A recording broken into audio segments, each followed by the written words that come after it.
Баршаңызға қайырлы күн достар, менің арнама қош келдіңіздер. Бүгін сіздермен бірге дәмі ауызға салса еритін өте дәмді балмұздақтар іздес меренгі рулеттің рецептін ұсынатын боламын. Міндетті түрде жасап көріңіздер. Және видеоны соңына дейін қарап, каналыма тіркелмеген болсаңыздар тіркеліп, қасындағы қоңырау батырмасын басуды ұмытпаңыздар. Сонда менің видеоларымды жіберіп алмайтын боласыздар. Ең әуелі қажетті заттарымызды дайындап аламыз. Жұмыртқаны ағын бөлек, сарысын бөлек, екі ыдысқа салып аламыз.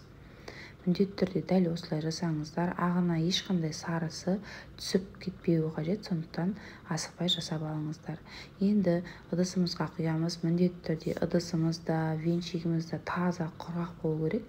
Шым-шым тұзымызды салып, жай жылдамдықтан бастап миксерді айналдыра бастаймыз. Сол кезде сәл көпіршиді, сол кезде қантымызды қоса бастаймыз. Қанттың барлығын бірден қоса салмаймыз. Дәл осылай шетінен қасықтың көмегімен шетінен қоса отырып осылай араластырамыз. Сол кезде біздің массамыз екі есе ұлғайып, әппақ болып көпіршиді. Мінекей осындай болу керек. Өз формасын дұрыс ұстауы қажет. Яғни осылай төңкерген кезде видеодағыдай түспеуі қажет. Сонда біздің меренгі рулетіміз жақсы шығатын болады. Қараңыздар, енді барлығын дайындап алдық. Енді осы массаның үстіне бір ас қасықтың көмегімен кукурузный крахмалды саламыз. Жақсылап миксердің емес, осылай венчиктің көмегімен немесе лопатканың көмегімен жақсылап араластырып аламыз.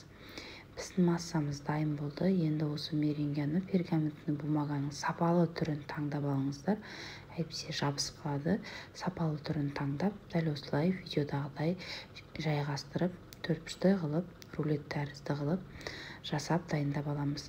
Пешімізді осы уақытта алдын ала қыздырып қоямыз.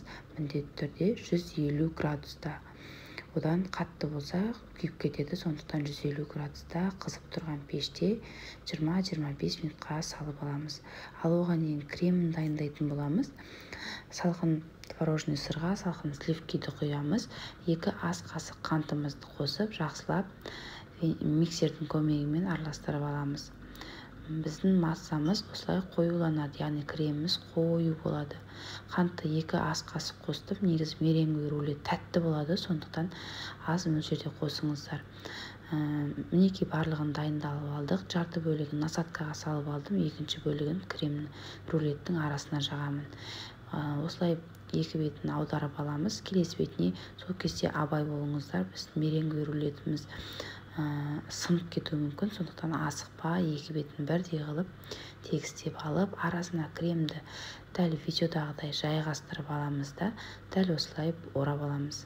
Қолмен орасақ біздің рулетіміз сынып кетеді, сондықтан дәл осылай пергаментный бумаганың көмегімен жақсылап орап алатын боламыз. Екі шетіндегі артық жерлерін алып тастасаңыздар да болады. Осындай құралдың көмегімен ыдысымызға салып аламыз. Әйтпесе біздің меренгі рулетіміз сынғыш болып келеді. Дәл осылай жасап, бетіне кремін осылай сәндеп, түрлі жеміс жидектерді қойсаңыздар болады. Қараңыздар, осымен біздің рулетіміз дайын, өте керемет, ауызда еритін болып шықты. Міндетті түрде жасап көріңіздер. Мен қанша рет жасап көрдім, бірақ дұрыс шықпады. Дәл осы рецептпен дұрыс шықты.